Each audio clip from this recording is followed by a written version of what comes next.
There it is. Welcome, everybody, to that Pretentious Book Club. It's Welcome back, friends. been such a long time. It's been a whole 7 days. I don't know how you guys made it without us. I mean, truly, like, what do you do? You know, they What just do go you listen do to all old week episodes long? so that they don't cry all the time. Do they? There have been a couple podcasts I listened to where I would do that, or I'd be like, I cannot wait a whole other week, and I'll just go listen to old ones. But I don't know if we've reached that level with any of I you. don't think that's us. I don't think that is us. No. Oh, I listened to this really cool podcast yesterday at work with my friend, and it's about I like how you had to contrast. There's our podcast, and then you listen to a cool podcast. yeah, not like this one. No. And it's about like notorious historical women, like criminal Ooh, women, basically. I love it. So we listened to one about Blanche Barrow, who is Clyde Barrow from Bonnie and Clyde, his Yes. sister-in-law. Cool. And that was fun. And then I made my coworker listen to her song from the Bonnie and Clyde musical because this is who I am as a person. But it was fun. I mean, it was sad. Anyway, I think I stand though. I'm like I think I stand though. I think you do stand. Nobody stands like you stand. Did you know that Bonnie Parker they got in like a terrible car accident because Clyde was driving too fast, obviously. And the battery acid in the car spilled out and burned her leg down to the bone. And they couldn't go to the hospital because everyone knew who she was. So they just like treated it themselves and like, I think they got a random doctor. Anyway, she couldn't walk right for the rest of her life. This is horrifying. I had battery no idea. acid burn. I know. Oh my gosh. Come on, Clyde. Kiss me. No. There's a cat in front of the camera. She just dive bombed us like Yennefer. Of course. The cats love to do that. Oh, by the way, if you want to skip all this, go to the Go to get the skip notes out of the description. Also, that's Kendall Shaw. Okay, Dr. It's me. I'm Kendall. Hi, howdy. That's Ash O'Rourke. You can call her Wheezy. It ain't easy being Wheezy. Oh, God. That's out of the way. Anyway, back to my nonsense. Wait, no, I don't remember what I was saying. Oh, yeah. So a lovely person sent us an Instagram message, and they are a big fan of Flora, apparently. So just has to call out my girl. Message. Oh my goodness. Emma, you love my cat. So Emma, thanks for being a fan oh my of God, the podcast, but mostly of our Supreme leader, Flora. Mostly of Supreme Club leader, absolutely. Thank you. She also sent book recs. Is this her? Yeah. God, these all look amazing, Emma. Thank you. I know, right? Wow, yeah, God, I love our listeners. They give us the most amazing book recs. It's fantastic. I know. It's so I love good. Love it. Season 4 is actually, I think it's all set, you guys. So keep sending the book recs because we do have, as soon as we finish one season list, we start working on the next season list. So your stuff might be a season 5. But season 4 is ready because obviously we only have like one more book after this episode. And I'm so excited. And I got my first shipment of books from Thrift Books in, and I did like a quote unquote unboxing video. So I'm gonna do that every time for you guys. So if you pay attention to the TikTok, you might see one of your book recs in there. I don't know. Yeah, that's awesome. Yeah. Your Twilight TikTok killed me. It was so funny. I'm so glad. I didn't think it was like super funny. I was just like, this sound makes me think of them, and not like in a funny way, just in the like, well, yes, that's Edward and Bella. And then I was like, how can I make it funny? And I was like, I feel like I could make it kind of like, oh, that's amusing, like that level of funny. And that's what I was shooting for. I shot low. Well, I think it you landed among the stars, truly. Thank you. I'm so glad. Really I was gonna say, because my husband's at drill, and so for the non-army peeps, if you're in the National Guard, you have to go to drill like once a month, and it could be like 2 days or 4 days, and this is like an extra long one. So I've just been like hanging out by myself and like walking around, and I realized something. I'm essentially a parakeet, because so like you can teach parakeets to like say things. But they say you don't want to put a mirror in the cage if you're planning to train your parakeet, because if you put a mirror in the cage, the parakeet is only going to want to talk to their reflection. Oh, Because they're by themselves, but they see the other parakeet in the mirror, right? And so they talk to themselves if they're like, they think that they're alone or whatever. And so I realized I'm just a parakeet, because when Javi's not here, I'm like, what should I do? What should I do? And I take out my phone and I'm like, time to make a TikTok and look at myself. And that's like, that's the only time. If you guys see TikToks that I'm in, I can almost guarantee you that it was recorded when Javi was away, because I just walk around by myself and I'm like talking to myself. Oh, you know what? I should talk to the mirror in my phone. And so anyways, I just discovered this about myself. Oh my God. In your parakeet era. My parakeet era. And then didn't I say something about like at some point, like sometimes when I see shiny stuff, my dragon brain is just like, I need it. I don't even want it to wear it. I just need to have it so that I have the sparkly things. I think that's also a parakeet thing. So I am really just completely bird brained in like the most literal sense of the word. Goldfish brain, bird brain. Yeah, exactly. My kitties are fighting. Ooh, sorry. I heard that. That was Taffy. She's like, leave me alone, bitch. It starts out, I think, as them playing, because nobody's making any noise and they're not hurting each other. They just like bat at each other, you know. And then Juicy is like, oh wait, maybe I want to bite you for real. And then Taffy gets so mad. And I don't blame her. Like when you're kids, when you're playing like with your siblings or whatever, and you're like, oh, it's all fun and games, and then someone hits you too hard and you're like, Mom. Exactly. Yeah. Brownie and Winnie, my puppies, have been doing that too lately. And Brownie's such the older sister, and that she'll kind of just like let him follow her around everywhere, and she just kind of tolerates it. And then occasionally he'll just annoy the hell out of her and she'll bark at him, and it's like a big angry, just one big bark. And he is the biggest little wuss. I cannot with the drama with this guy. It is the most hysterical thing. I've never seen a dog do this. She won't even like snap at him. She'll turn and bark at him and he'll go and he'll like he'll make like 10 yips, and he'll like freak out like he's having a seizure, like she's bit him or something and he's injured. The first time he did it, I was like, oh my God, is he okay? Like, did she try to bite him? Because he had thrown himself down on the ground on his back and was riding around yipping. I was like, what the hell, guy? Oh my God. And now I've seen him do it like 10 times. Not even 10 times, because I've only barked at him like 3 or 4 times. She's right here. She's like, yeah, he's a little bitch. But he will just throw himself down. Oh my God. So funny. I was like, you have the drama. Exactly. I was like, you are your father's dog. 100%. They both have the drama. It's just so funny. I was so scared the first time. I was like, did she bite him? Because she's not an aggressive dog. No. She barked at him, and he's a little bitch. He's just so hurt and offended. He's like, so do offended. Something. Punish her. He's like, mom, did you see Mom? And I'm like, yes, I saw, and I think you're okay. It's like soccer players who pretend like they're injured and they just fall on the ground. And they're like, penalty. Yeah. Did you see, ref? Did you see that? Yeah, that's Winchester. Brownie is just concerned with my yipping. She's in here with me. She just got up to come over here and be like, is this where he gets it? What is going on? Hi, Brownie, sweet girl. I love her. Spoons is talking to you. She's giving me this look. She's got no idea why I'm talking to the computer. She's like, I thought we were just talking to the mirror in your phone. Now you're talking to the mirror in your computer. Like, I need what Dad are to you come doing? home. Yeah. Oh my God, she's crazy. I always think, like, every time I'm watching TV and my cats are like, why are you not paying attention to me right now? Or Henry will do this too at home. I'm always like, they must be so confused. Like, what is so interesting about sitting on this couch right now? You know, like, I just don't understand. It's true. I don't think my cats care or really think about it all that much, honestly. But I do think that Brownie is confused, but she accepts it. She's like, oh, this is just one of their quirks. This is just one of the things that humans do. Winnie I was telling my mom yesterday, like, I think he might be learning his name now. I don't know. He is still fully in the phase of, he looks at you and he's like, and he's so happy, and there's nothing in there at all. It's completely empty. It's just static.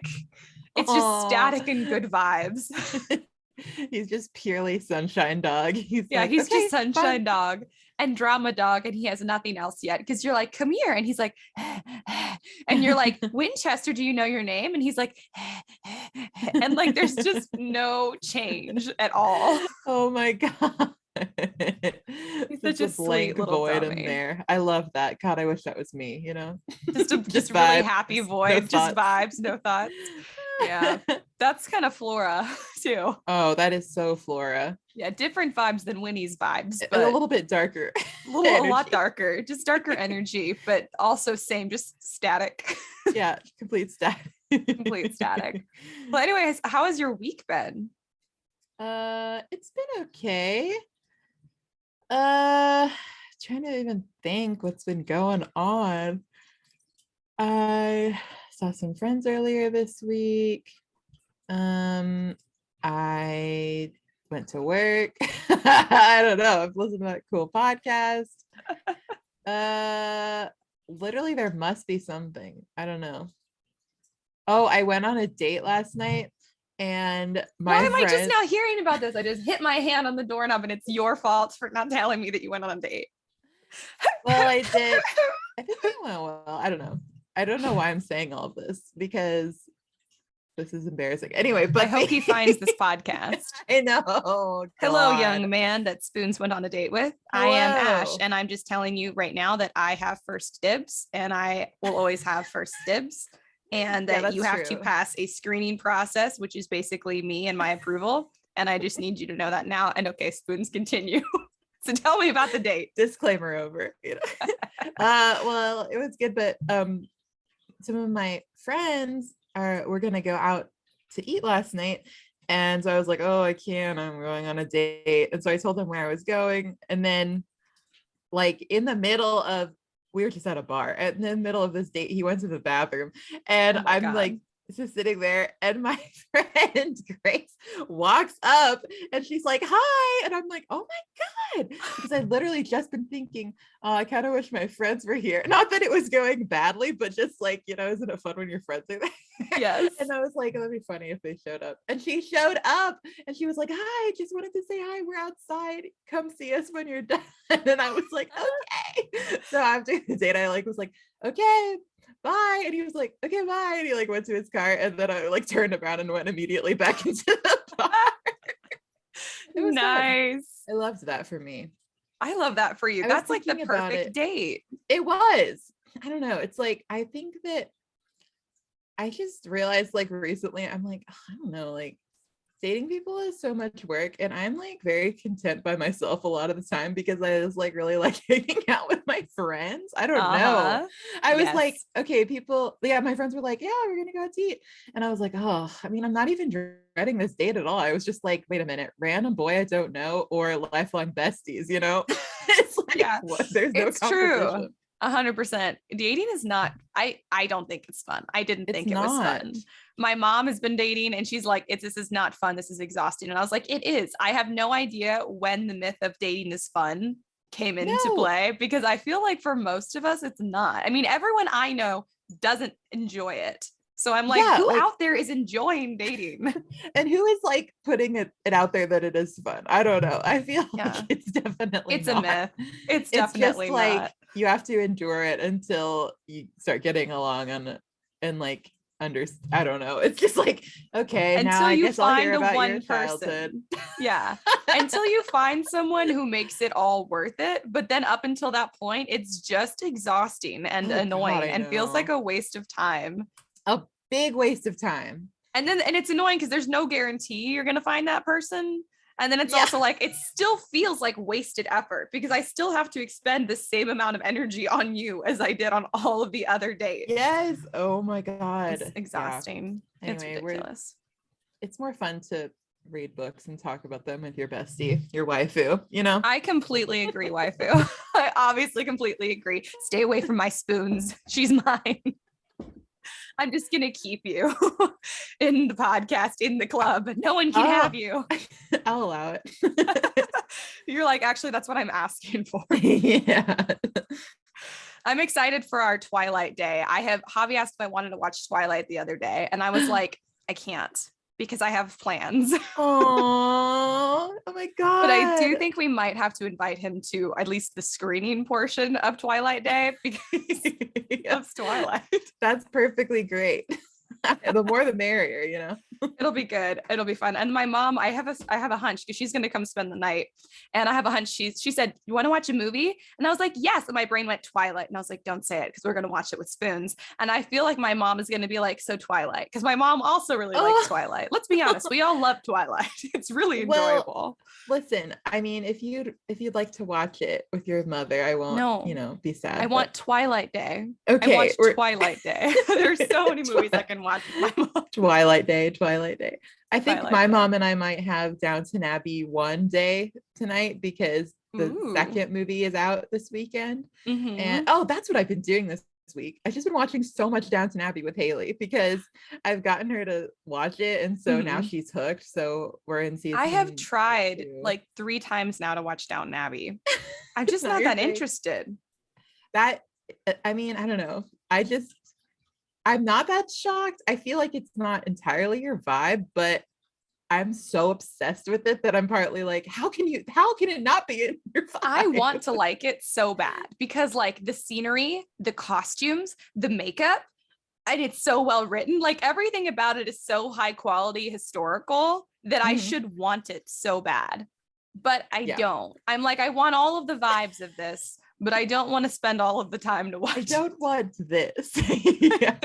I think it's the fact that it's mainly like a drama, maybe is what it is, where I'm like, if it were just a little bit funnier, maybe I would be more into it. It's mostly a drama. I mean, there are some lighthearted bits, but mostly it's like the drama.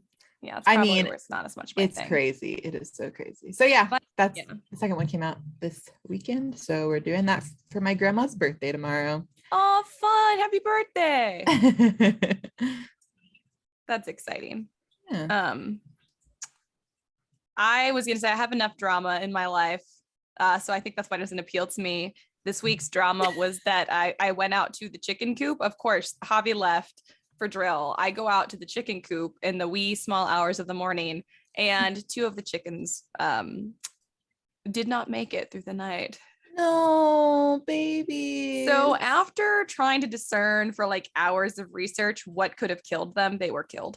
It was a murder. It was 2 murders. It was a double homicide. Oh no. And I felt really bad too. I determined it was a snake.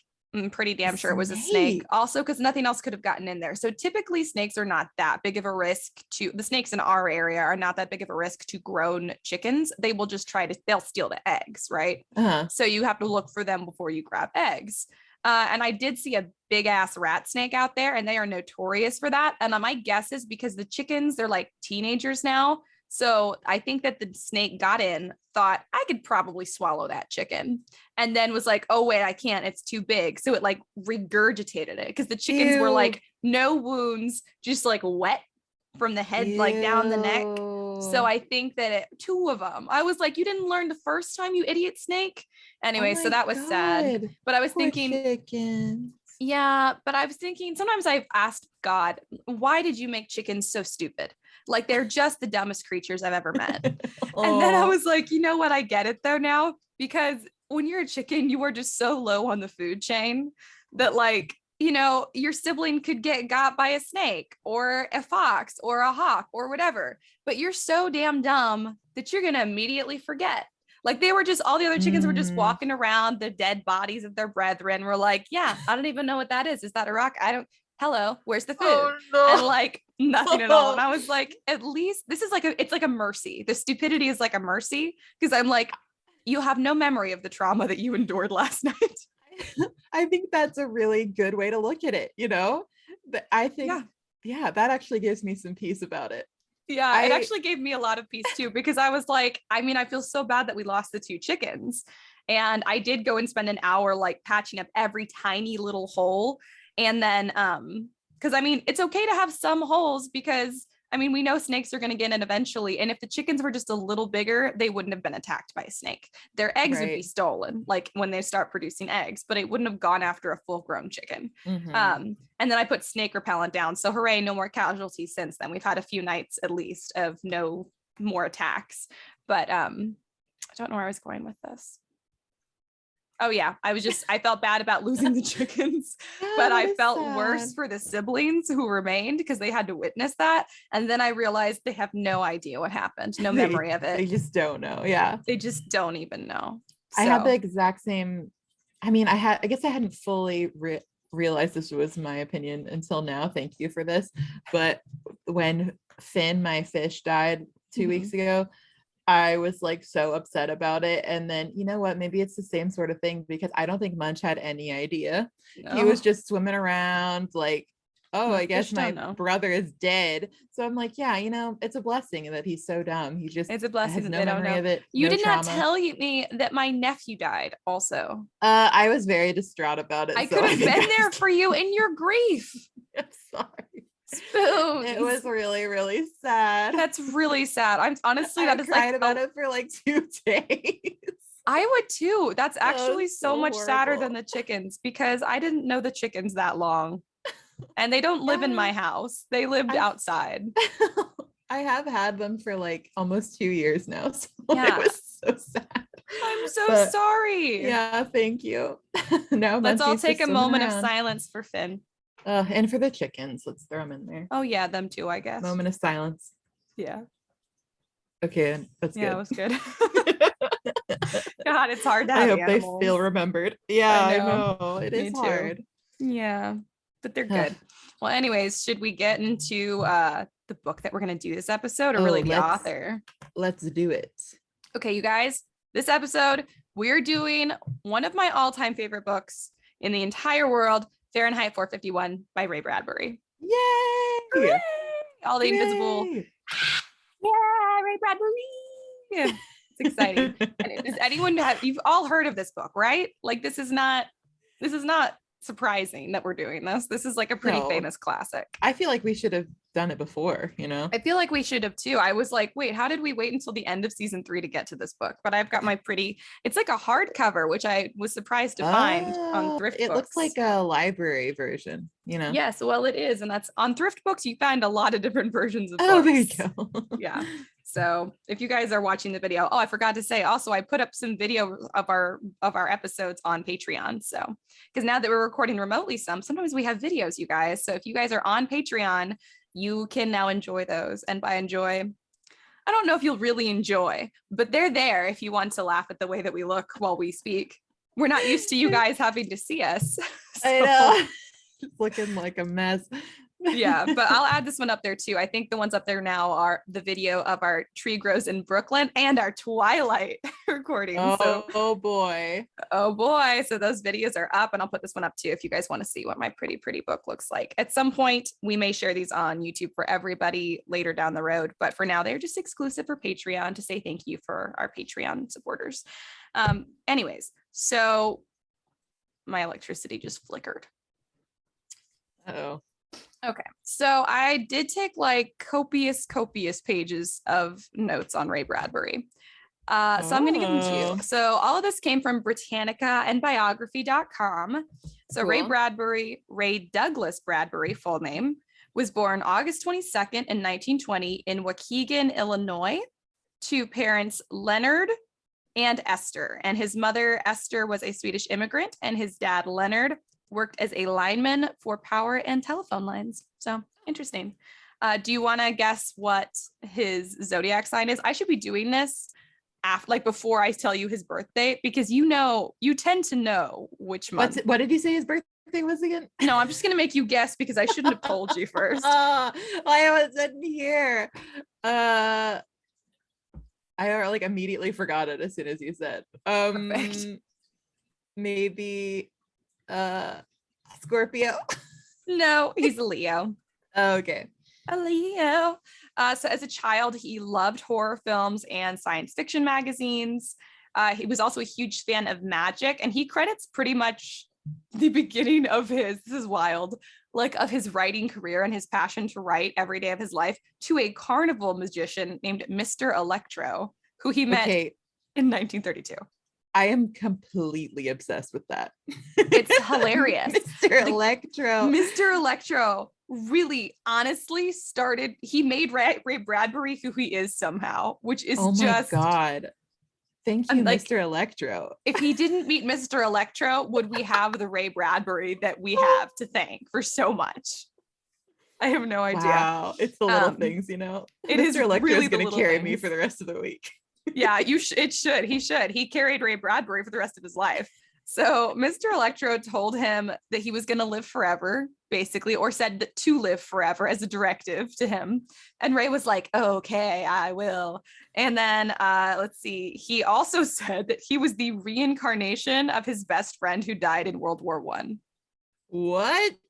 Of Bro, Ray's best friend, I think. That is crazy.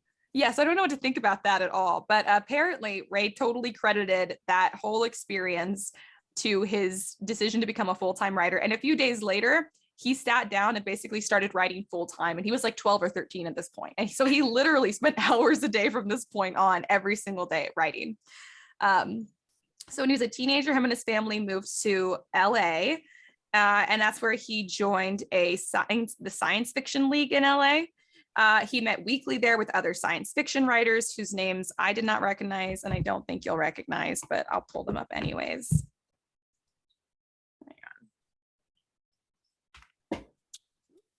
You can hear my chair creaking. I hate it. Okay, so the other writers are Henry Kuttner, Edmund Hamilton, Robert Heinlein, and Lee Brackett. I don't know any of them, but if you guys are into classic sci-fi, maybe you know those authors. He basically would sit down and write with them every week.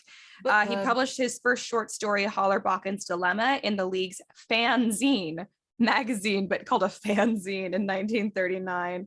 Adorable. Adorable, exactly. This is the same year that he traveled to the first World Science Fiction Convention in New York City. So exciting stuff. Cool. He sold newspapers to support himself. He did not go to college because it was expensive and he couldn't afford it, but he basically credited libraries with raising him and said that every week he spent like 3 days a week at the library. And so he basically credits his whole education to that. Apparently I saved another screenshot that I wanted to read to you guys. Let's see. He published 4 issues of his own fan magazine at the time when he was supporting himself by selling newspapers. And he named his own magazine Futuria Fantasia. I'm not saying that right. I'm sure that I'm putting the emphasis on all the wrong syllables.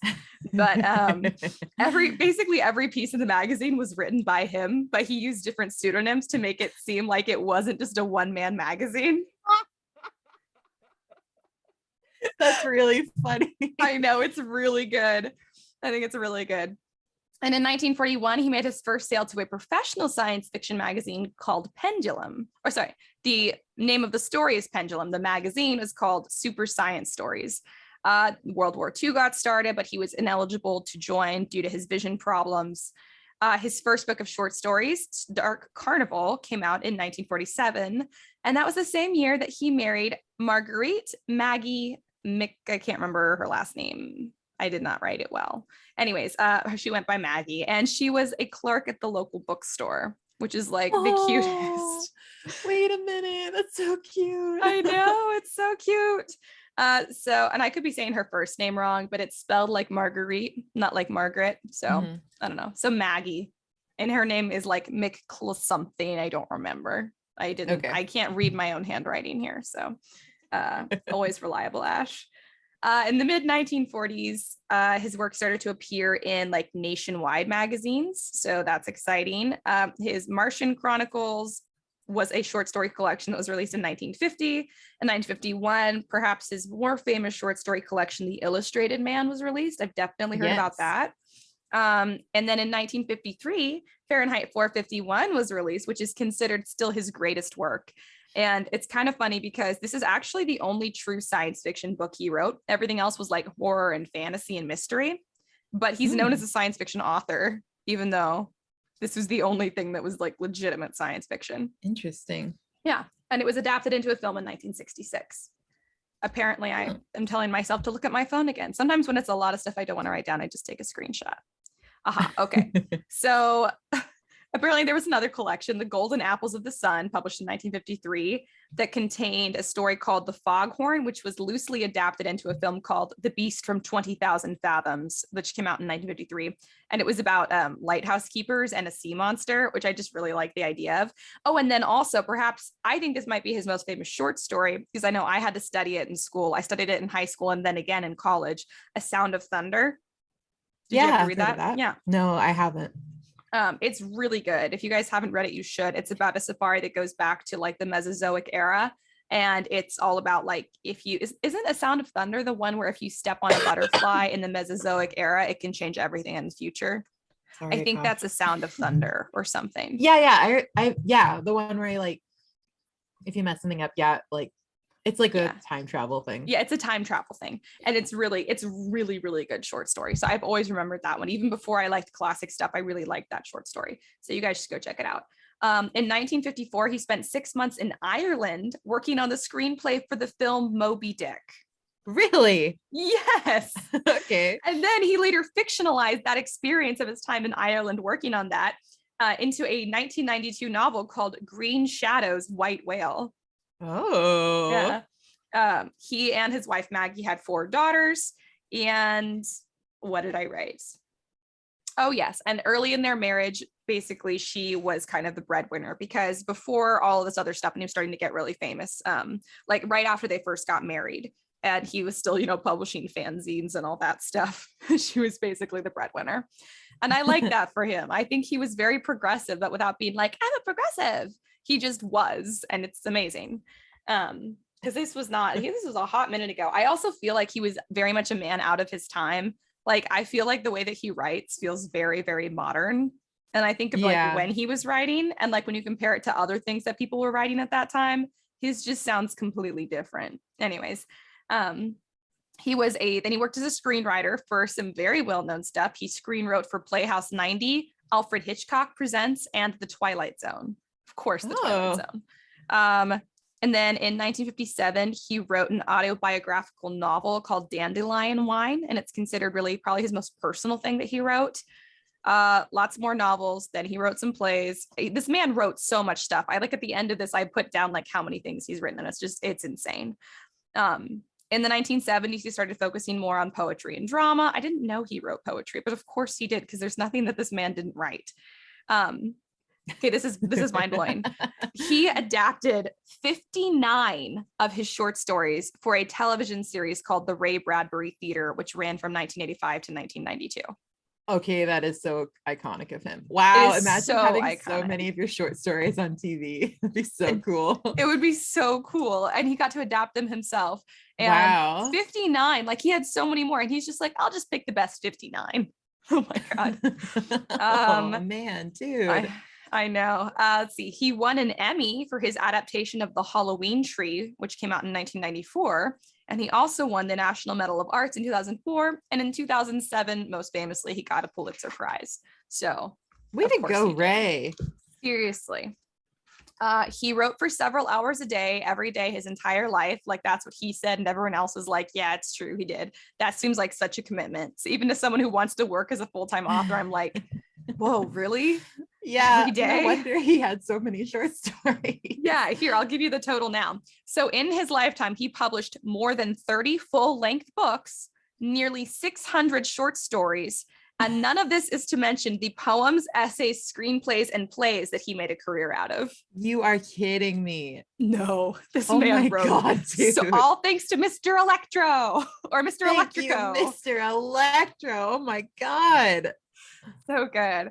Let's see. Apparently, it's amazing. But apparently, of all of his like awards and stuff, he was most proud of being named an idea consultant for the 1964 World Fair, which is pretty cool. Fun. They're like, his ideas are so good, we have to hire him as a consultant for the World Fair. I love that.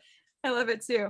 So he continued writing like well into his 80s, at the point where he was dictating for hours at a time his stories to his daughters, and they would transcribe them, which is just like, of course, the man just could not turn it off.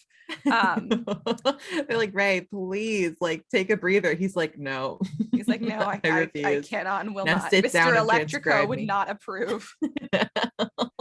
Let's see. And then he finally passed away in Los Angeles on June 5th in 2012. I actually remember thinking, I remember hearing about this, but I didn't really know who he was then. But I do remember like seeing stuff about this. And he was 91 years old. So wow, good for him. yeah, so go Ray.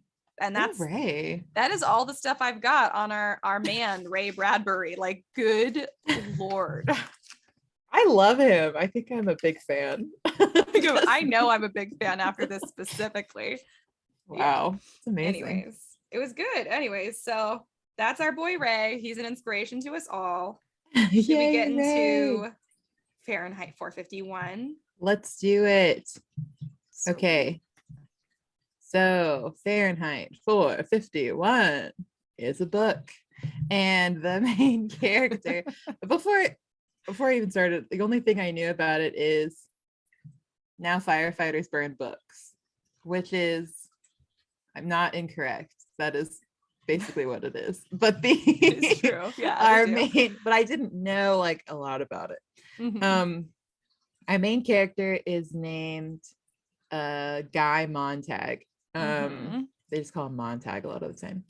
And he is a fireman. And so yeah, it's like in this future society where everyone, what I got from it is everyone is doing that thing where you drown yourself in media so you don't have to think about anything. Yes, that's 100% what it is.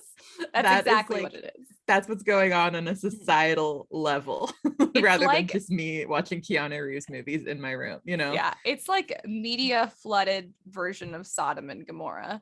Like every single person in society, at least in the Western society that we get to see a picture of, is completely just given over to, they spend all day with like headphones in their ears listening to entertainment, and that would be one thing, but the entertainment has devolved to the point where like they even like say later in the book, it's just sounds so that you feel sensations, and people are like, it's an amazing story, and the stories aren't about anything. There's not just TVs, like there are whole walls of your living room. It's a whole room, and you can get a script in the mail, and you can like interact with the people as if you're in like a play in the story, but it's always about nothing. It's like so and so is mad at so and so, and then Guy would walk in and be like, well, why? Like when his wife's trying to tell him about it, and she's like, well, just listen. And there's never any reason because what? There's no reason for any of it. It's just insane. And people are just live for thrill and sensation, like driving like over 100 miles an hour on average, and like kids kill each other, and the entire point of every person's life is just sensations. Yeah, exactly. It's I hate to do that thing because it's like, I don't know, sometimes I'm annoyed. I'm like, wow, this is just like us, but I'm like, oh, this is just like me. This is just like us. I feel like it's not, I mean, sure, I think that kind of dystopia, like science fiction books always like just take it a little bit to the extreme so that it proves its point, you know? Yeah. But there is like stuff in here where I was like, I mean, I can see we do kind of do that already, like in, you know, different, it's like, I almost feel like I have to have something going on, like music or TV or a book or audiobook or podcast. We live in a state of overstimulation. We're so used to it that to not be overstimulated feels wrong. Like it feels like you're kind of like empty. Listening. Yes, exactly. And so it's just weird. And I think that in this one, another thing about it is like the constant barrage of like advertisements and stuff in everything. Like you're just like, there's part where he's just sitting on the train and it's just constant with this one stupid ad over and over and over. And or like even in the like parlor like TV show things that his wife is so obsessed with, like those are filled with ads too. Like everything is an advertisement and just about nothing, and there's no, and I feel like that's actually just true. I feel like that is exactly what life is now. Everything is an advertisement everywhere you go. They do play them over the speakers in public places, like 100%. Like you go to pump gas and there's ads blaring at you. It's just crazy. Yes. I think that I don't know, I guess we're used to it almost, Yeah, but it's like, we if you are. think about it, it's like, why? Like, let me Yeah. just live my life. Yeah, according to my McDougal Little version of this book edition, on the back it says that Bradbury about Fahrenheit 51 said that he was trying to quote prevent the future and quote not predict it. And I want to be like, well, bud, uh, you did one of the two. Hey, buddy, bestie, pal.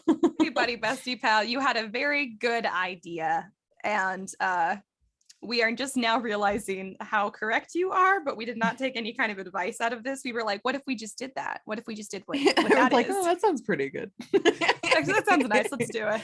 Let's do it. Yeah, so that's kind of like the world we're in. But Montag, he's a fireman, so he does indeed start fires rather than putting them out. Like, they're not really concerned with that anymore. It's more about they basically will get like tips that people have like all these books or whatever, and they go and just, you know, destroy them because you're not allowed to have them. And it's like, no, we want you to have the media we want you to have, which is this nothing TV show. Yeah, they're basically of, like, if people think, then people will disagree, because that's what happens with people with different thoughts. And if people disagree, there will be dissent. And then they're saying there will be no peace. And what they mean is we won't be able to control the masses. Yeah. So yeah, so this is set so far in the future that like people don't even remember, and yet it's not even that far, because people's like grandfathers remember when books weren't illegal. But basically the whole society's been brainwashed into totally forgetting that firemen used to exist to stop fires. And everyone's like, no, that's a myth. Firemen have only ever existed to burn books. Like, they'll be like, back in the 1700s, firemen were burning books because books are dangerous and bad. Yeah, and they've kind of rewritten like history so that that's what they think. Yes, and it is insane. It is crazy. And so yeah, so then there's this girl, she's like 17, and she is like new to the neighborhood. Clarice McClellan. Yes, Clarice. And so Montag and Clarice just like keep like sort of hanging out, and she's kind of like she's kind of a manic pixie dream girl for this universe. She's straight Luna Lovegood. She's 100%. She literally is. She's like, I mean, I like her a lot, but she's very into like nature, and she's pretty personable, but she's very thoughtful. She's thoughtful, and she kind of like will show him things and he'll be like, oh yeah, I don't ever think about that, or like I've never really thought about it, or like I don't know. Yeah, she'll be like, oh wow, isn't it crazy how this smells like this? And he's like, oh, I guess it does. Yeah, exactly. And so she's just like this really cool girl who like he sees her like every day, and he kind of like starts looking forward to it because she's just like, you know, making him think about things. And her whole family is weird like her too. Like, she's always like, my uncle says this, my uncle says that, and they just like sit up at night and talk, which a guy just cannot wrap his head around. But like the lights will just be on in the house at night, which doesn't happen because they're all just in there talking. So they're like, the whole family is on the government's watch list, and she has like no friends at school, and she basically doesn't really go to school anymore because she's just been like flagged as this like outcast, and like they're all crazy. Like they say that she's mentally ill because she's just not into what everyone else is into, which is like driving 105 miles an hour, killing other kids. She's like, did you know that kids didn't used to kill each other? My uncle says that they didn't used to. It's just like, oh my God. Yes, honey, please. Yeah, it is. Yeah, so she's kind of just from this cool ass family, really. Yeah, they're awesome. They're kind of just not, you know, like everybody else. And so Montag gets home one night, and his wife Mildred, he calls her Millie sometimes, she constantly has these, they call them like seashells, like they're basically like AirPods, I imagine. Yeah, they're straight she AirPods. Has these AirPods in all the time. It needs to be remade like right now, just with modern technology. You wouldn't even have to set this in another world. Like, you could be this is like a Black Mirror situation. This could literally just be a story in society right now, and you could just tweak a couple things. Oh my God, I'm obsessed with that. So upset that it's basically AirPods. I was like, God damn it. Yeah. She's Even so since she's the last time I constantly read this, I was like, holy shit, technology has advanced since the last time I read this. So that last time I read this, this felt even further detached. And now I was like, okay, so this is exactly what we have. Got it. Okay, great. And so he comes home and she is like almost dead because she took a bunch of pills. And so he's like, oh, why would you do that? And she's like, I didn't do that. And he's like, okay. It's awful. It's so normal for people to OD on like sleep medicine or whatever the hell that like they don't even like go to the hospital anymore. There's just these guys that travel around like in their truck with their like equipment or whatever that just get calls, like 10 or more calls a night, that just go from house to house, like pumping people's stomachs. Yeah, which is just how normal this. It's horrifying. Yeah, it's awful. Scary. I will say we're not there yet, but yeah, everyone's depressed. And so yeah, it's just really nobody sad. is in therapy. No, they all need to be going to therapy.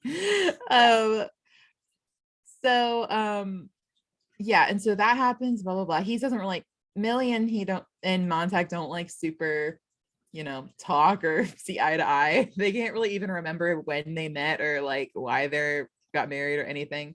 Nope. But so then one of the next big thing that happens is Montag, while he's doing his firefighter job, they get a call to go burn some books at this lady's house. And they show up there and the lady is like, no. And she sets her own house on fire with her in it rather than like let them do it, basically. And so Montag is like freaking out about this because he's kind of like, oh my God. He's like, said something like, there must be something in these books that like would make somebody do that. It can't just be like, oh, she was crazy or whatever. Like, there was a conviction there. And so he's been kind of questioning things for a while though. And he steals a book and he like hides it, which is highly illegal. Yes, so not a thing he's like really sharing at the moment, but yeah, he stole a book and he just like kind of puts it under his pillow and is like, okay. Yep. So that's going on. And then he finds out a couple of days later, he doesn't see Clarice for a couple of days. And he's like, where is she? Kind of getting upset because he misses her. And then he finds out from his wife later that she is dead and was killed by a car. And so he's like very upset, obviously. Yep. But then he was like, kind of thinking about all of his awakening things, I guess. This has kind of shocked him into his awakening, I suppose. And so he's been stealing books for a while, actually. Yes. So he has a whole stash of them. And he's been like hiding them in the AC. But Beatty, his like the fire chief or whatever, like comes over because after the woman gets burned and he's got the book hiding under his pillow, he's basically sick because he's so like sick to his soul. And Millie's like, what's wrong with you? You've never been sick before. And he's like, well, I am now. And she's like, you've never been sick before. She's just like a little bit of static in her brain too. Actually, a lot of static. Like there's just Millie not has that a much. ton of static. Ton of static. And she just doesn't really care about him or anyone or anything other than like her own entertainment. And other than the parlor people, other than her family. Yes, like the parlor, like, TV things. All the characters are her family. It's horrifying.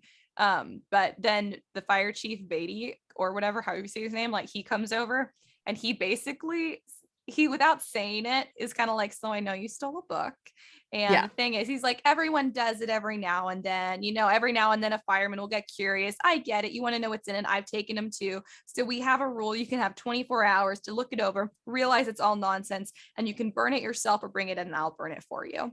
And so, then he's got this whole, and basically Beatty is like the mouthpiece of society for this book. Like he explains basically, you're right. Because guy had previously asked him like, hey, is it true that firemen used to stop fires? And he's like, Actually, yeah, it's true. But we wrote it out and he's like, everyone's happier this way. He basically explains that like free thought is the enemy to peace. And it's alarming because I feel like there are people out here today who agree with this concept, which is no, I don't feel like it. I know there are, and it's horrifying. And basically, Beatty is just the mouthpiece for this entire philosophy. And he does it like he's like 3 big long speeches throughout the book that are just like, well, this is horrifying. And it explains why their society is the way it is. And it also explains why I feel like what some people in our society actually do think now, which is scary. But he leaves, and then Millie's like, why would you do this, guy? I wanted to buy another parlor wall. We only have 3. I wanted to fill it out with the 4th. If you lose your job, we can't. She's mad he's gonna lose his job.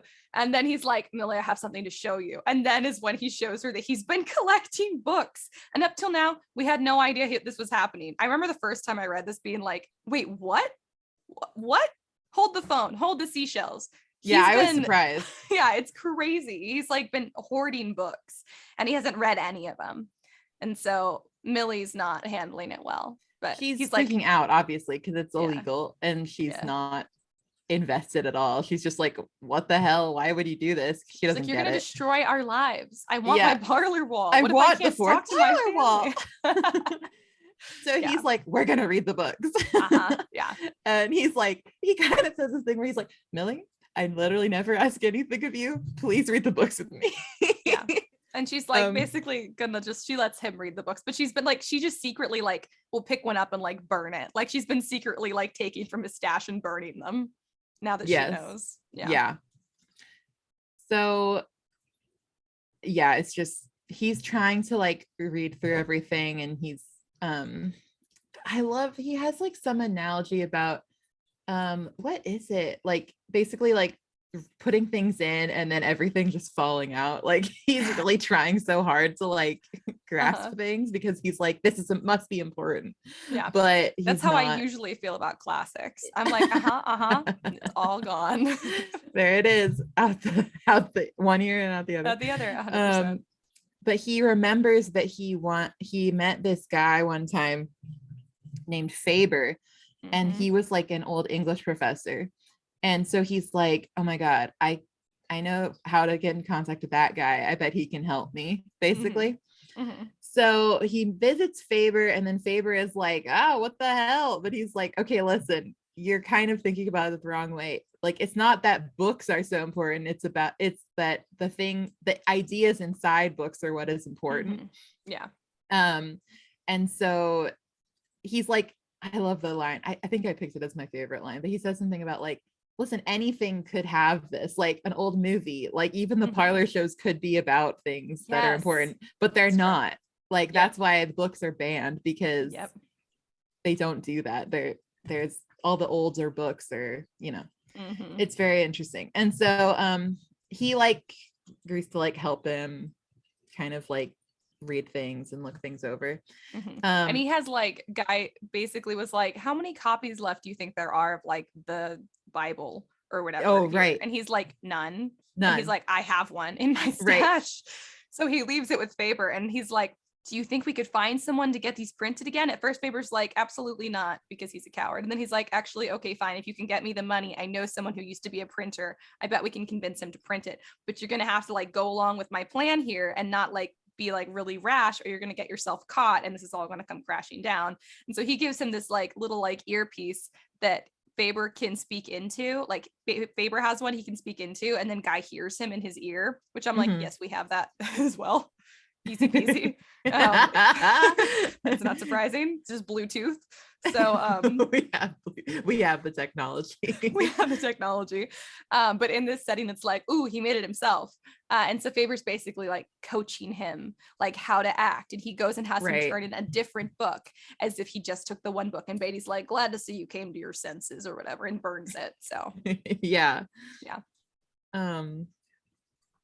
And then is this when they concoct the plan to like put books in firefighters' houses? Yeah. So they're gonna kind of like frame people basically, and then to kind of try and overthrow things on a larger scale, so they can like. And there's like hints of like this war that's about to break, but none of the people care or pay any attention. But if you listen to the radio, sometimes you'll hear like news about war is breaking or whatever. And people are getting like, men are getting called out of their homes. Like they said something like on the radio, they said 1 million men have been sent to war. It's actually 3 million. Faber's like, no, the number is 3 million. And people are just being taken to just go get sent to war. But nobody is even really barely aware that there's a war going on, that like the war is about to start. Like war is declared and war ends, I think, in a span of like 24 hours in this book. It's crazy. It's insane. So Faber is like, right now, if we tried it, we can't do this on a grand scale. Like we can't bring back books in free thought, but maybe after the war, things will be changed and the new landscape will have an end. So he's basically trying to get Guy to like start setting things in motion slowly. Don't be rash. Don't make a big move right now because it's not going to have much of an impact right now, but soon they will. And the Guy very quickly forgets that is the plan. He's like, okay, great. I won't like, but I have feelings, so I think I should just go with those. Yeah, because he goes home and some of Millie's friends are there, and they're so vapid and stupid. They're just talking about stuff so like casually, and like they're completely, I think everybody in the society has detached themselves from themselves. Like they're very detached. They don't think about anything and they don't feel anything. Nope. They just think they do. That's what they have to have, all these sensations in order to like not go insane, I feel. Yes.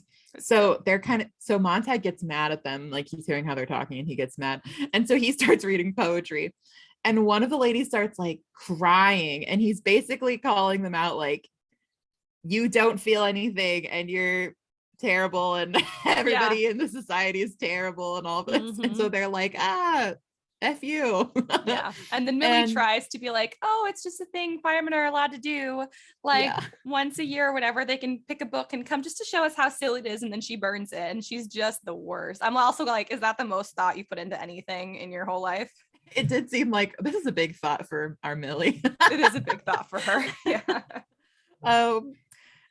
It's so that goes on. And Faber in the earpiece is like, what are you doing? It's like, you're gonna ruin everything. Yeah. And Guy's like, but it's like when you learn a new thing and it's your new thing and you're all about it. So you're like, I'm gonna tell everybody about it. That's what Guy is doing. Them. Yeah. He's like, have you guys heard about poetry? And they're like, I hate poetry. And he's like, well, have you read it? He's like, let me read it to you. Yeah. And so then he ends up taking one of his books to the fire station. He's going to hand it over basically. But then Beatty starts quoting all this literature at him. Like it's really weird. And so Montag is like, what the hell? And Beatty's like, listen, everything contradicts itself anyway. It does. That's why it's so stupid. Literature means nothing. Like nobody knew what they were talking about. That's like the whole point. And it's just so interesting because like, I don't know.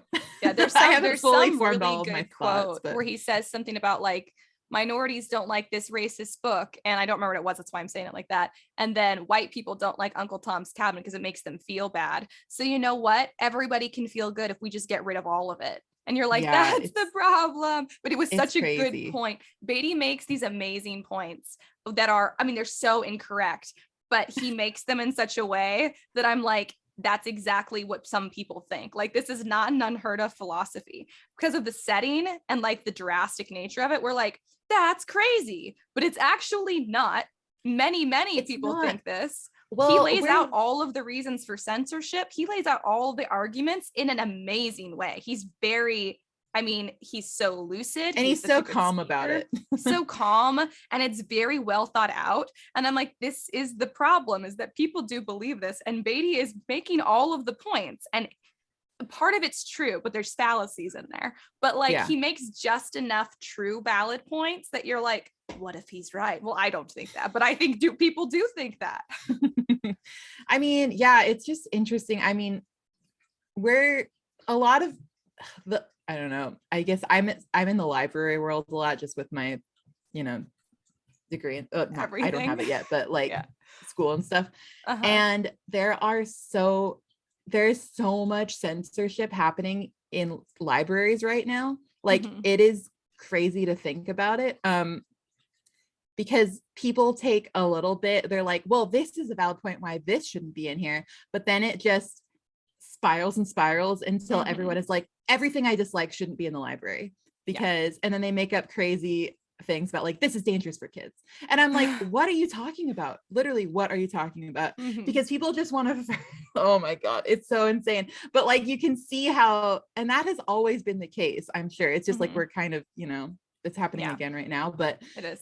There have always been people who are like, censorship is such a common thing because people want what they want and not what anyone else's wants. Yeah. And so it's like, you can, while reading this book, I was like, I can see how this, I mean, this isn't actually that crazy, like you said. I mean, it's just not wild. This is a world where, in this book, cancel culture has taken over. Cancel culture has gone wild. Like, it's hard because, like with censorship, there are some valid points you can make about things that could be positive about cancel culture and things that could be positive about censorship. But as a whole approach, it easily knocks out 50% of it, an argument on one side or the other. And you can't do that. That's not valid because you cannot prove, even if you disagree wholeheartedly, even if you think it's immoral, it doesn't matter, because then they're going to do it to you. Cancel culture is just not something that it just can't subsist. It just can't subsist. If it could, great. But this book is what happens if it were to continue. And I don't think it will, because this is dystopia. I hope, Jesus, now I've said that, knock on wood. But this is what happens if cancel culture were to continue. And it's not sustainable, though. It can't subsist, and it doesn't. And the book, it starts to come crashing down because it can't be sustained. But that's like a whole other rant I can go off on. But this book was... Yeah, there's a lot to be said about that, because it's like, you're right. Like, there are always, this is why extremes are always bad. This is why extremes are bad. Because of course there are some times where I'm like, yeah, we should no longer be supporting this person or whatever. Yeah. And I'm so on board with that.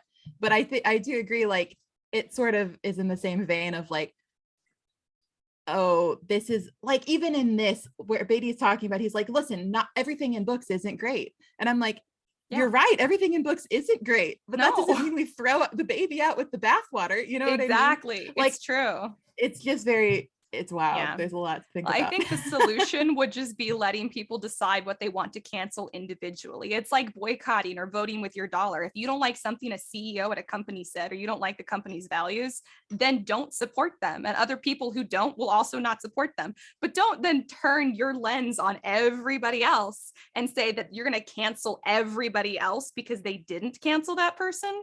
That's where it's getting out of control. Cancel whatever you want as an individual, but cancel culture as like a whole is just not, it can't work. It just can't logically work. We are living in an interesting time, aren't we? We are. I don't know, because it's like but I think that can be said for literally any time. It's just like, there's always stuff. But I didn't, the first time I read Fahrenheit 451 as a kid, I was like, what a great dystopia. I wasn't like, wow, why is this so familiar? Reading it now, even I've read it 3 times. I read it when I was a kid. I read it probably high school, college, and I read it now. And every single time I've had a hugely different reaction to it. This time I've had the most scary and intense reaction, because so much of the things that make up this world are just commonplace now. Even in the last few years, like everything, even just our tech world has changed so much. Things move so fast in our culture that I was like, this is terrifying. You know, you can go to rooms and stuff. This is in real life, where you just go to break stuff, like rage rooms or something they're called. Those are in this book. Those are literally things in this book. You can't tell me that doesn't sound fun though. No, it sounds delightful. And this is what I'm saying. I'm like, some of the stuff is awesome. AirPods are very cool, especially because you can listen to thought-provoking podcasts. Not ours, but a different one. Yeah, not We're just us. here for baseless entertainment. But vibes only, no thoughts. No, but they're vibes only, no thoughts. Static. Well, here's the thing though. I think this is still, I don't know. This is my first time reading it, obviously, but there are things about it where I was like, wow, this is really similar, you know, for instance, AirPods, or thinking about censorship. But yeah. Also, I was reading it and I was like, I just don't know that I think this might have I don't know that it seems completely viable to me now, because I think maybe in the 50s when it was written, it was easier for them to maybe imagine a world where it's like, oh, now we don't have books. But I'm like, so much of, I think that it's true, people don't read physical books as much as they used to, but books and stories and entertainment are still, yes. And I think that they might not have, Bradbury might not have foreseen like how much like personal digital material, like how much people literally have computers in their pocket, and I don't think that there was any way for him to feasibly think about that. And so it would be so, it's just so different to think about it now, like if it was written now.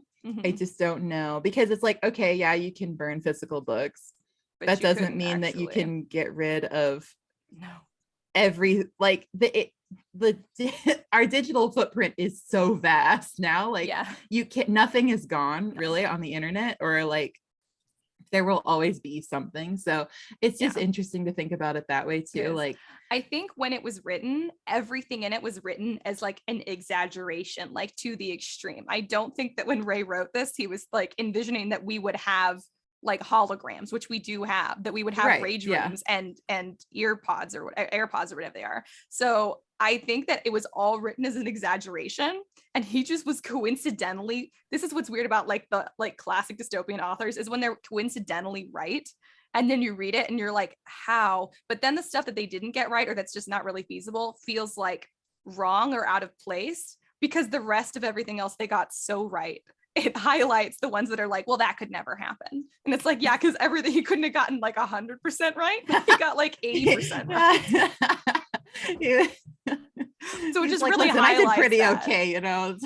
Yeah, but it was all an exaggeration when he wrote it. Like it was all totally out there when he wrote it. So you'd read it and be like, wow, what a crazy future. Now you're like, wow, 20% of this would never happen. 80% of this is actually already happening. Fair enough. Okay, what happens next? Oh yeah, so they get a so while he's talking to Beatty, they get like an alarm to go, you know, burn some books. Burn down some and books. They get there and it is Montag's house. This blew my mind. I don't know if I've just previously like skimmed the last part of his book, but I felt like this was the first time I was like, oh, dip, what? As if I haven't read this story. It's crazy. Yeah, I was like, ooh, the drama. And he realizes Millie was the one who called the alarm on him. Yep. So and the neighbor girls did it too. But they like, he let that slide. Yeah, he's like, my own wife. Which and valid. She just leaves and she's like, the family. She's so upset. She gets in a cab and leaves, and she doesn't even like look at him or think about him. She's just like, oh, I'm gonna miss the family. I know, it's so crazy. It's insane. So Beatty makes Montag burn the house down. And he does, but then Montag gets so pissed off. He burns Beatty with the flamethrower, and Beatty dies. Well, Beatty goes off on another one of his rants, right? Yeah. Like one of his big long speeches. And then he basically discovers that Montag has been listening to Faber in his ear this whole time. Also, Faber's been in his ear this whole time, being like, don't do that. Don't worry about that. Oh, and he has this great line where when, sorry to skip back a little bit, where when Guy's at the fire station, he's giving the book to Beatty, and then Beatty does his whole spiel. Faber says, basically like, don't panic, Guy, take time to think about what he said, and in a few hours I'll tell you what I think, and then you have to make up your mind what you decide. But you can't decide based on because he said it or just because I said it. You need to make up your own mind after you've heard both. And I was just like, what a reasonable perspective. I like it. And then basically I guess that's when Beatty kind of noticed that Montague was like listening to something, and so then he basically gets the little what he calls it, he calls it like a green bullet or something. The green bullet, yeah.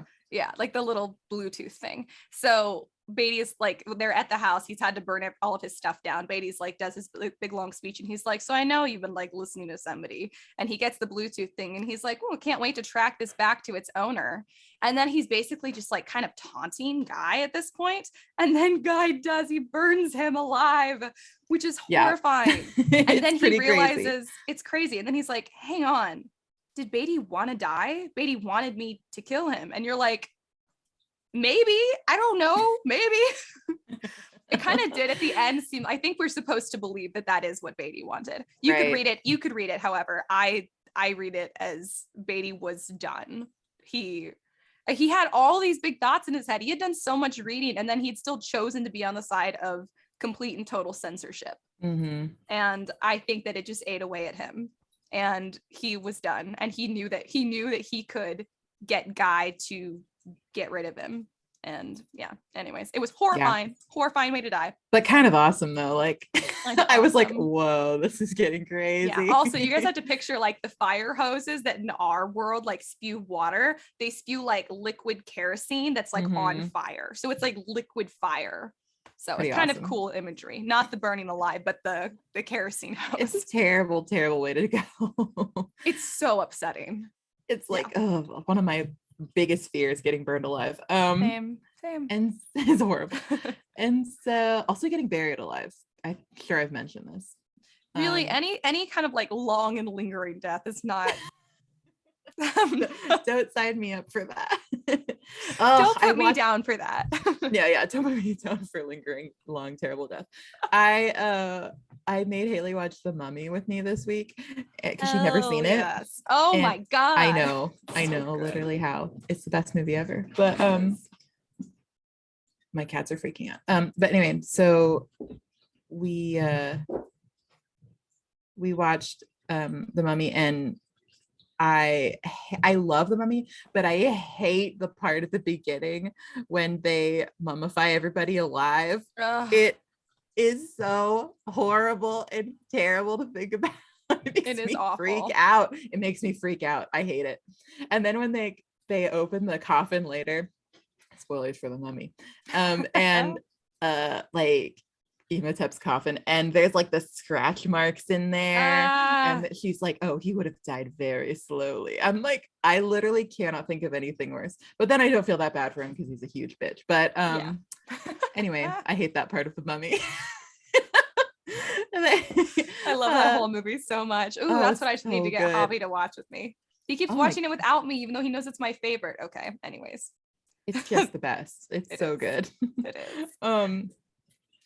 Haley was like, why is everyone in this movie so hot? And I was like, you're right. You're right. It's true. It is the hottest movie. You're like, that is the whole thing. I forgot his name, but like the cool Egyptian guy who like guards the mummy. He is so hot. So hot. It's insane how hot he is. I forget his name right now too. But oh my god, how could you not think he's hot? I think it's as soon as he showed up, Haley was like, oh. Yeah. Oh. He is. It's like his voice too. His whole aesthetic is just, so this is the hot guy. He's the hottest guy that's ever been. Yep. And here's everyone else who's also extremely hot. also very hot. Yeah. Yeah. Anyway, The Mummy's great. So then basically now there is this big, they call it the hound, like the mechanical hound, and it is after Montag. And so yeah, it like manages to get Montag, and it like puts weird stuff in him, and then it catches him, and it like injects him with this needle, and it's like but he manages to like flame throw it off before it can like fully inject, so he's not gonna die, but his leg's all screwed up. Yeah. And so he like saves some of his books, and then he hides them in another guy's house, like kind of along with their firefighter framing plan. And so then he calls an alarm on that guy. And then Montag goes back to see Faber, and there's like another hound after him. There's like basically the government's after him. Yes. And so he almost gets hit by a car, and he's like, is that this? And it's a bunch of kids. Oh yeah. And he's like, is that the same car that killed Clarice? And you're Yeah, just like, probably. I don't know. I feel like it is. That's one that's very up for debate, but either way, horrifying. It's sad. And the kids just like drive off like laughing. Yeah, like, they and think the it's only funny reason to they kill don't kill him people. is because they were like, oh, it might knock over a car. Yeah, seriously. It's horrible. It's awful. And so Faber's gonna like leave, and he's gonna go find like this printer that he knows. And so Montag and Faber like part ways, and then Montag like leaves, and he's going into the woods, and like the chase is like being broadcast on TV. Yeah. And it's crazy. And so he gets into he like kind of washes off his scent by like going into the river. Yeah. And then he like changes clothes, and then he's like walking around, and he finds these guys who are just in the woods, and they're like, oh hey Montag, how are you? And he's like, oh, how do you know my name? And they're like, oh, it's all over TV. Yeah, so like it's on the news. So these cool guys are like they basically are like these underground book people. Intellectuals. Yeah. Yeah, and so they all have like some kind of specialty basically, but they just like live under the radar, and they have like huge portions of books memorized like in there. So like they're talking, and they're like, oh, he's so and so, and he's so and so, just because of like what they know. Oh yeah, and everything. like, and they're like, what do you have? He's some other philosopher dude. Yeah. And Montag is like, I've got a lot of Ecclesiastes, and he's like, oh great, if our Ecclesiastes guide goes, then you're it. Yeah. It's pretty awesome. And so they oh yeah, and then this other guy, and they show him on TV, this other guy ends up getting caught, and they like the government is pretending that it's Montag, because the government cannot, and this is still true, come at me, they cannot show that they were wrong about anything. Even if they were 100% wrong and we all know it, they will never admit it. They will go to such lengths to be like, we're not wrong, we don't make mistakes, it's everybody else's fault. And they're like, see, we did get the guy, and it's just some rando who they had, poor random guy. Yeah, some poor random guy who at some point the government had been like, he's a troublemaker, we think he might be too intellectual, so he's on our watch list. And so they basically just chose him. Yeah, and they were just like, we'll get rid of him instead. Yeah, so he's dead, and Montag is now in the woods with all these guys. With all the and so and so then they're kind of like, there's a lot of good conversation here. And so he's just thinking about everybody, and he's like, I guess, and then the war is going on, and like people are getting the war is declared, and it ends in the same day. Yeah. And then so they're in the woods, and then they can see the bombs coming to the city that he just left. And Millie's in there. Faber luckily is on his way out of the city. Yeah. So we assume that he survives, but Millie and everybody else, the city gets decimated, like turned to ashes. And they see it, and they get like kind of tossed by the like the power like of the bomb or whatever, and they're okay because they were far enough away. And that's that. And that's what Faber had predicted was going to happen. And it's horrifying, but it's also kind of like they move off into kind of like the new era. They talk about like how civilization or whatever has like ended and begun and all that kind of stuff. And it's kind of this like vibe of, we're going to rise from the ashes of this, and we're going to bring back free thought into the world. Like they talk about, they have network of like thousands. They have like a network of like thousands of people who just basically like roam, the intellectuals and people who were basically just evicted from society for not surrendering free thought. And basically this was the platform that Faber felt like nothing is going to change. Maybe after the war, when everything has been shaken up, then maybe you can go in and shake things up some more after things are already destabilized. So basically that's like the era they're kind of moving off into together. And now Guy is just one of these traveling intellectuals, and we have no idea what's going to happen. Yeah, it's very up in the air. But it's like, seems hopeful now that we know there are people who are kind of fighting back. Yeah. So I like that. Horrifying because of the city's decimation. And then it's also like, the war is over. That was it. It's horrifying. Yeah. So horrifying, and then hopeful, and then completely ambiguous. And that's the end of Fahrenheit. That's how I like my dystopia to end, you know? I know that is how you like your dystopia. You're like, I don't want full hope. I need a No. little bit of ambiguity We in there. need it to think maybe it could stay horrible forever, you know? Yeah, you're that's like, just- I need to potentially believe that everything is awful from here on out. Listen, I love believing everything is awful. It's my I know favorite you do. thing. It's so weird, especially because I feel like I'm more of a cynical person than you are in real life. And I'm like, the government this and society that. And then we gets to books and you're like, what if everything's bad? And I'm like, I hope everything is sunshine and rainbows. Well, I just think it's more realistic. I guess I'm just tired of reality. I'm like, reality has failed me. I don't want any more. Oh no, I'm one of the you want to people in go this see? book. I literally was like, okay, going back to your parlor family after this. Ash. Uh-oh. Yeah, 100%. No, the books are my escape. But but there's a comment here I was gonna say that Beatty said something about, because you were saying how basically like Ray Bradbury, you didn't think that he predicted like the massive footprint that digital media and digital books and stuff would have. And I think that that's totally true. And I think like what Faber was saying about basically like even the parlor walls they could give you what books used to give you. Like it's not, it's about the ideas. It's not about the platform that you're distributing them on. But I think Faber is the one who says, or maybe it's Beatty, it's one of the two, says something about the quality of the thought. So it's not about having books or having TV or what you listen to or how much you listen to of what.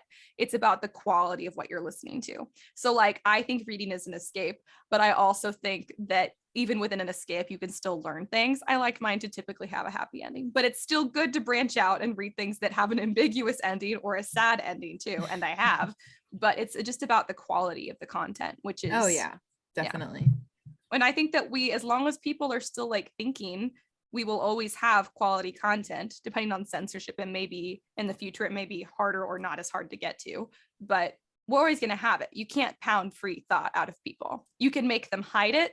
You can't get rid of it. Even Beatty, whose entire job was to eliminate the last vestiges of free thought, even he had it to the point where he couldn't handle the problem, like the juxtaposition between his mental world and his reality, where he just wanted things to end, which is awful. But like, you can't totally get rid of free thought. And I like that. And of course not. And so that's like, and I mean, that's just, the whole book proves that, because there are still people who are, you know, memorizing books, and like they've organized this. Even in that so society, they couldn't get rid of it entirely. No, and they know that Montag is gone, but they're not going to do anything about it, because they're like, well, now we can't find him. I guess it's whatever. Yeah. So it's like they don't see it as a threat, but we as the reader can think hopefully that it could be a threat to the society later, you know? Yes. And that's what I love about dystopia, because there's always, like, you think when you first start reading it, you're like, everybody in this society is like this, or like this is how it is in this society. But then as you keep reading, there's always, the whole point of it is that it's not completely working. Like that is the whole point of it, which I love.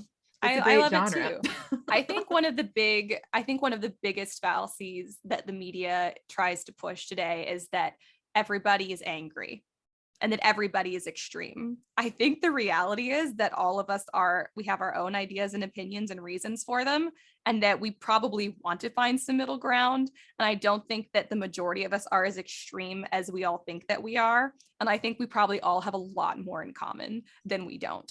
But I don't think that true. I think it's definitely true, but I don't think it's what like big media at the moment wants us to think. And I think like in this book, it was hard to see the fact that even people who were horrible like Beatty are having free thoughts and deep thinking, and actually had a lot of ideas in common with Guy. He just had a lot of different ideas too that were an issue. But like, I just think we have a lot more in common than not. And like everybody was, what's the word I'm looking for? Everybody in the society was completely disillusioned. Everyone had that in common for sure. So, but there's always more in common than not. Sometimes you just have to look for it, because frankly, it's just not as exciting as thinking that everybody in the world is against you. Well, there is some truth to that for sure, because I mean, if you think about just being online, things that are trying to get a reaction out of you will be promoted to you so that you will interact with them and be mad. Yep. So that it'll get more clicks. Like that is literally how it works. Yes, and it's just this thing where you're kind of always being fed things that are like trying to make you mad, or like they know how you feel about something, so they want to make you feel more that the way. algorithm will show you something else to make you Yes. mad. But then it's like, okay, what is actually the validity of this thing that I'm mad about? Or is it just a thing to get me to click on this? You know what I mean? It's true. It's like a clickbait thing. It's totally a clickbait thing. It is about like the sensational things, because whatever is the most sensational to you is what the algorithms are going to show you. And it can kind of make us feel a little more entrenched in our own mindset, which I think is a little dangerous, because maybe we don't all have the same ideas about how to solve the problems, but I think that almost all of us can identify the problems. We're like, yes, we know this is a problem. We have some very different ideas about how to solve it, and that's what we argue about, but that's what we should be arguing about, because then hopefully we argue and we have intelligent discourse and we reach a solution that we can try that perhaps, because we've had all these viewpoints, could be more effective than if just one side or the other got to push their solution. But we're so busy being mad at each other's ways of solving the problem that we've forgotten that we all see the same problem and we're all trying to fix the same problem. So I think that this book is a good reminder of that. And I think that that's where society is. So everyone's so mad right now is that we're forgetting that, like, the people who you think are wrong and immoral, very likely you disagree with their strategies to solve the same problem you're upset about. They could be wrong. I mean, 100%, but it's kind of like how they say in marriage counseling, it's supposed to be you and your partner against the problem, not you against your partner. I think this is very much where we've gone off the rails as society.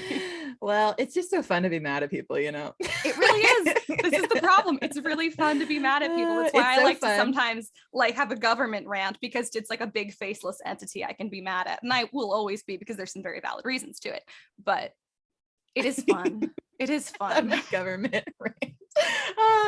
I think that it's just, I keep coming back to Beatty's arguments for why they started doing it, and how interesting it is to me that one of the main things was just that he's so hung up on it doesn't even make sense.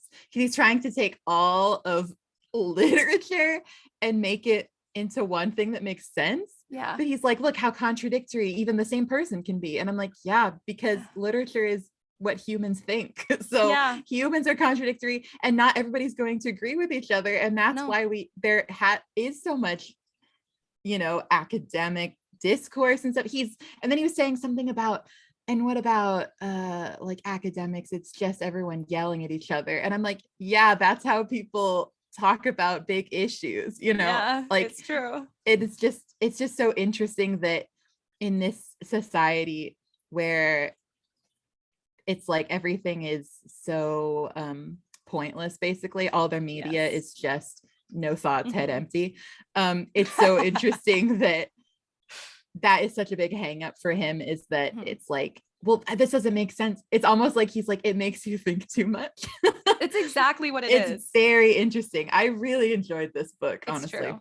I think it's better to have people yelling at each other than to have no one talking at all, because like you might not solve a lot of things screaming at each other, but you're going to solve more than if you weren't saying anything at all. So maybe we can maximize that by speaking respectfully to each other. But regardless, like screaming at each other is better than nothing at all, which is what the society had, was no discourse of any kind, screaming or not. I think that is a big thing about it. Yeah, I think that's what I was getting out of it. Yeah, it's like, and I think that, you know, yeah, ignorance is bliss, but also what kind of a world is it if everybody just does that? You know, it's okay to not engage in. I was having a conversation about this with somebody recently, but I think it's perfectly valid, like, to not want to engage with every single thing that you see on Twitter or whatever, because it's like, if you worry about everything in the world that is terrible, you will literally never be happy, and you will be constantly upset because you can't change everything just by yourself. No. And even if you could, like, worrying about every single thing is so, it's just not it's not a good way to live. No. But I think on the other end of that, you have to care about something, or else who are you? Like, that's what humans are supposed to have something to care about. Otherwise you end up this vapid, like, media obsessed, but like no critical thought. No.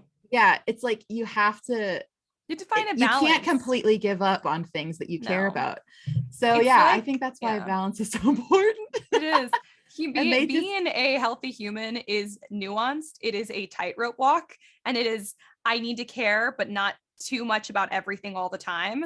Yes. But you have to care and do Yeah. something if you can. But don't be so upset if you can't, or if you need to take a break, that you're like hating on yourself for not making a difference. Right. You can't make a difference all the time, because you'll burn out and then make no difference at all. And Exactly. it's that awful back and forth that we all get stuck between. And so this society tried to solve it by just stepping back and saying, we're not going to care about anything at all anymore. Yeah. Which is definitely not correct. But going all the way the other way, which is, I think the loudest people in media right now have kind of gone to the other extreme, where they're so mad about everything all the time that we can't focus on one issue long enough to realize that we all agree it's a problem and try to find a solution. So there has to be like a middle ground.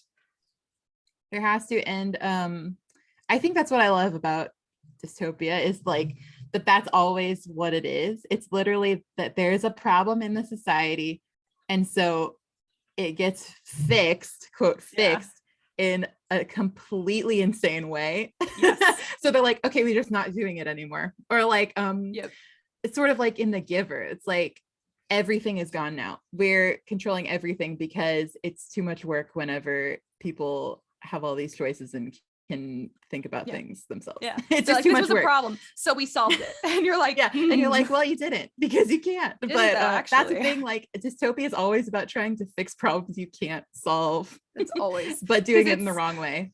It's about one person was like, I have an idea for a utopia.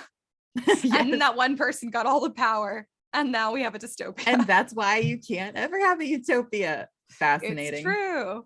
Yeah, it is fascinating. God, I just love this book. Doesn't it make you think just like hundreds of thoughts that you wouldn't have thought of otherwise? Yeah, I love books that make you think. That's the whole point of, that's also the entire theme of this book. Wow, it's so meta. It's so meta.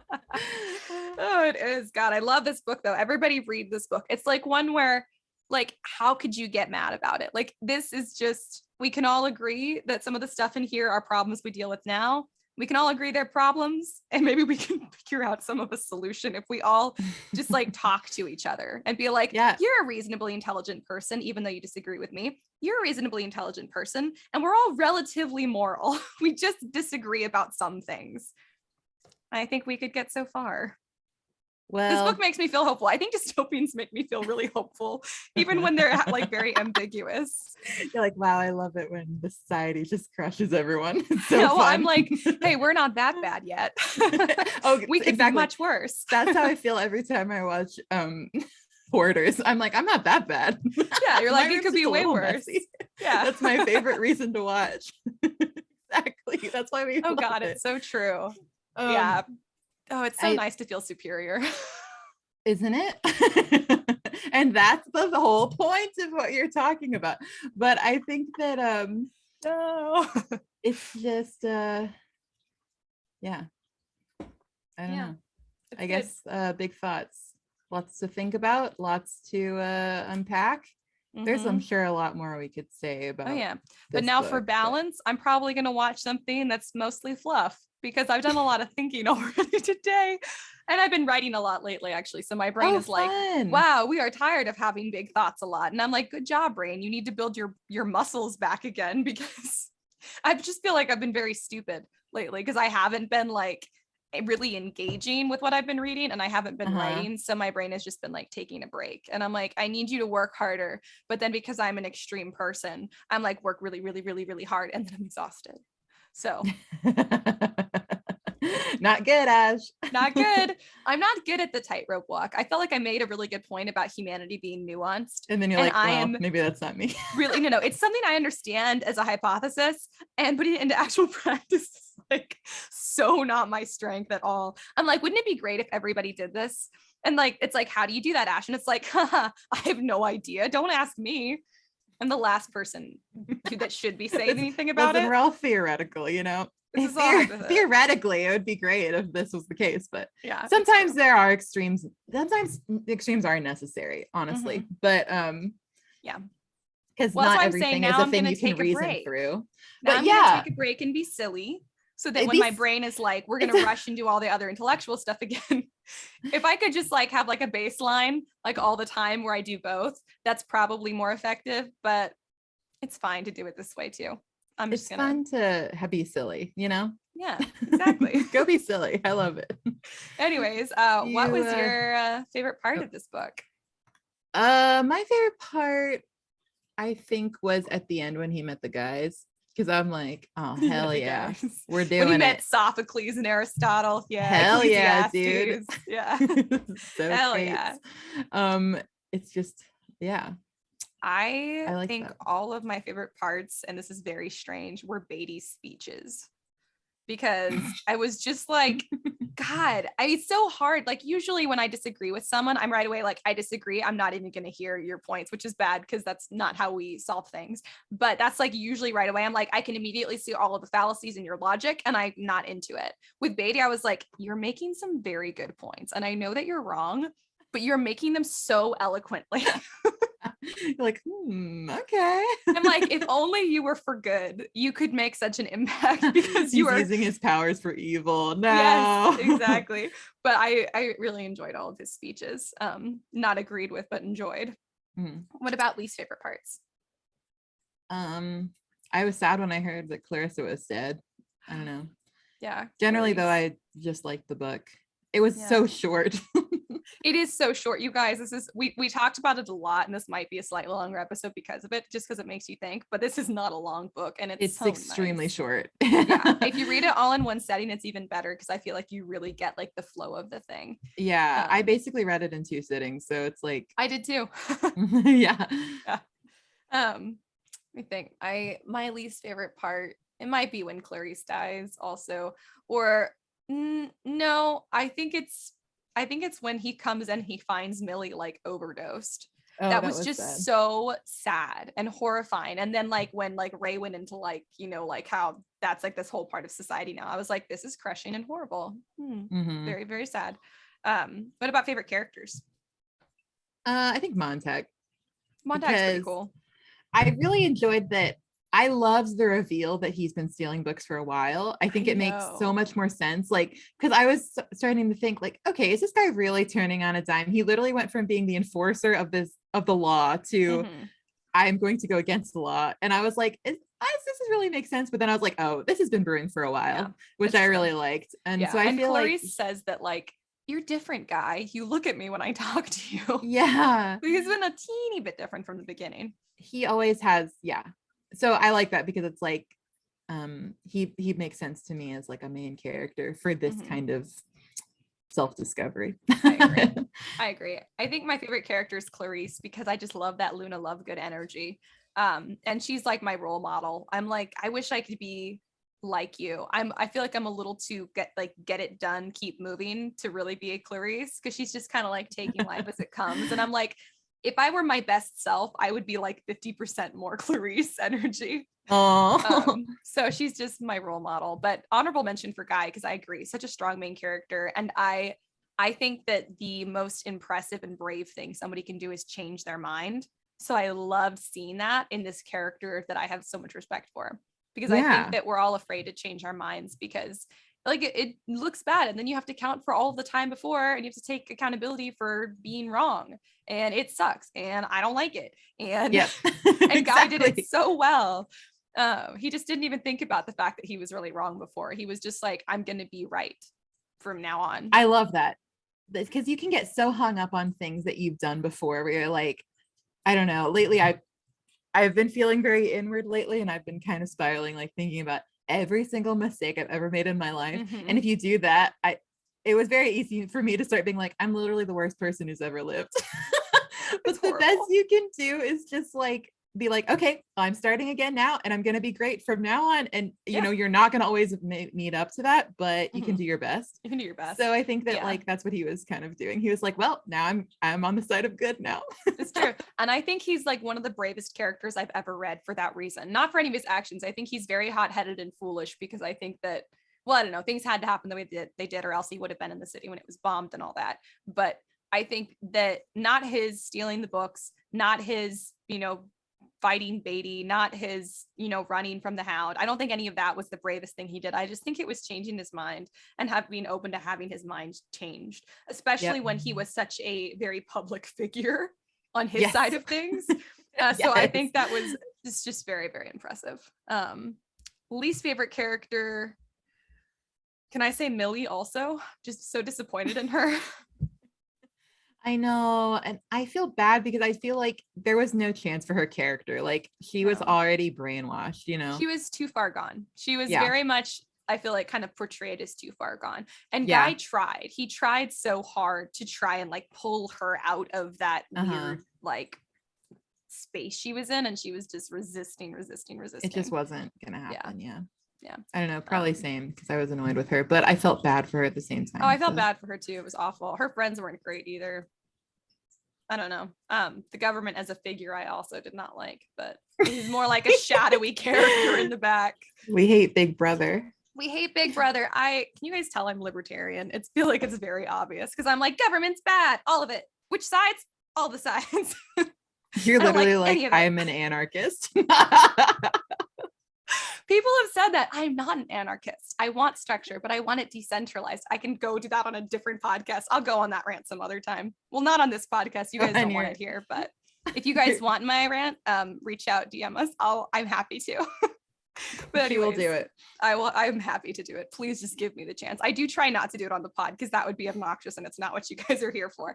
But this book just made me be like, yeah, this theme. But okay. Anyways, favorite quotes? For me, where is it? Let me find it.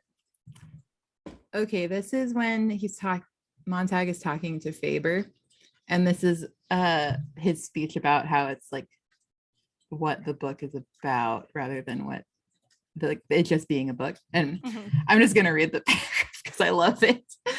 It's not books you need, it's some of the things that were once in books. The same things could be in the parlor families today. The same infinite detail and awareness could be projected through the radios and televisors, but are not. No, it's not books at all you're looking for. Take it where you can find it, in old phonograph records, old motion pictures, and in old friends. Look for it in nature and look for it in yourself. Books were only one type of receptacle where we stored a lot of things we were afraid we might forget.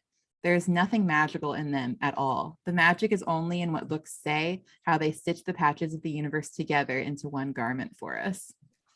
So is that not crazy? It's crazy. It's so good. I wish I could write like this. I know. I underlined so many quotes in this book. This book is so heavily quotable, and most of them are kind of long too. My favorite quote is on page 62 of my edition. It's the, like I said, McDougall Little edition. It's good. It's got like extra readings and stuff in it too, which is kind of fun if you guys want to check it out. Mine is, so I'm trying to figure out where my quote is from. I believe, it is from Beatty. Of course it's from Beatty, but Beatty is making a very good point, but he's making it for like the wrong purpose, basically. But he's basically talking about why basically he's saying this is why we should get rid of free thought. This is why everybody should think the same thing, because there will be no more strife if no one's disagreeing. And so this is what he says. We must all be alike.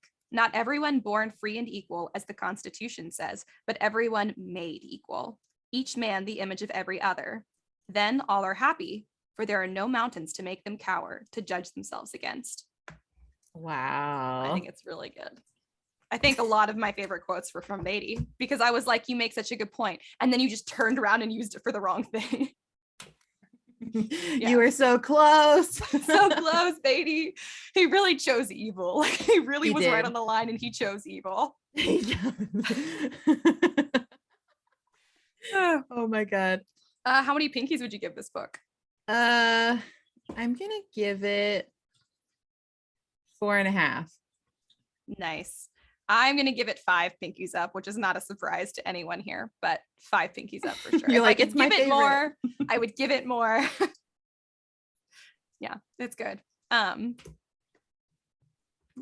I think so. That's everything for this book. Next week we are having our last book of the season. It is a listener recommendation. Yay. It is Fallen by, hang on, I don't remember the author's name. We go. I always do this. I'm like, look it up beforehand, Ash. I don't remember either. Hell if I know. Let's see. I forgot I disconnected from the internet on my phone, so it'd be stronger on my computer. Okay, here we go. We're loading. Down to the bottom of the list. Oh, damn it. That's the wrong one. That's season 4, Ash.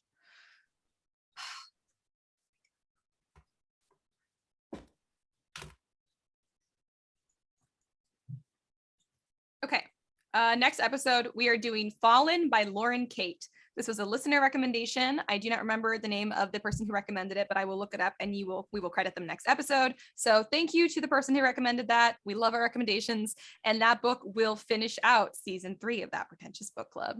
Yay! And then as a reminder to everybody, we take a hiatus week between seasons. So Fallen will come out next Monday, and then there will be a week of just vibes and Instagram. And vibes only. Maybe I'll make a TikTok again. Ooh, Spoons might make you a TikTok, and then we'll be back per usual the next week with our first episode of season 4, which will probably be a Jane Austen because that's what we've been doing so far. So. I believe it's Northanger Abbey. Northanger Abbey? Is that how you say it? Northanger Abbey? In my head, I always go Northanger Abbey, which I don't think is correct. Oh, that probably is correct. You think so? Wait, how do you? If you know, DM us if you know how to say the name of that book. Oh no, I literally didn't even think about how it was pronounced. I was like, this is how I say it. I have no idea. But rest assured, listen, we'll look it up before the episode, and we still have Fallen and then hiatus week before then. But anyways, come back next week for that episode. You guys can follow us on social media. Until then, we're on Instagram and we are on TikTok. I actually put out some TikToks. Like I said, my little parakeet brain was like, let's do TikTok. So go check it out. We are That Pretentious Book Club, unsurprisingly. If you guys want to talk about books, you want to ask me about libertarianism, nobody wants to do that. If you want to make book recommendations, or you want to see us do something specific on YouTube, Patreon, social media, whatever it is, you guys can DM us on the social, or you can email us at contact@storysirenstudio.com. If you guys want to support the pod, like I said, visit us on Patreon. We've got lots of fun exclusive content on there. For now, we even have our video episodes up exclusively for Patreon peeps, so go check it out. There's various tiers you can look at. You could also support the pod by checking out our merch. We have some cool merch for the production company, Story Siren Studio, and also for That Pretentious Book Club. You can learn more about Kenzel and I and how the pod got started all at storysirenstudio.com. So go check it out. Thank you guys again for joining us. Thank you for listening to our long diatribes, but how could you not diatribe about Fahrenheit 451? Thank you. I challenge you not to diatribe. I challenge you not to. Yes, but thank you guys for tolerating me. I really appreciate it. Oh my God.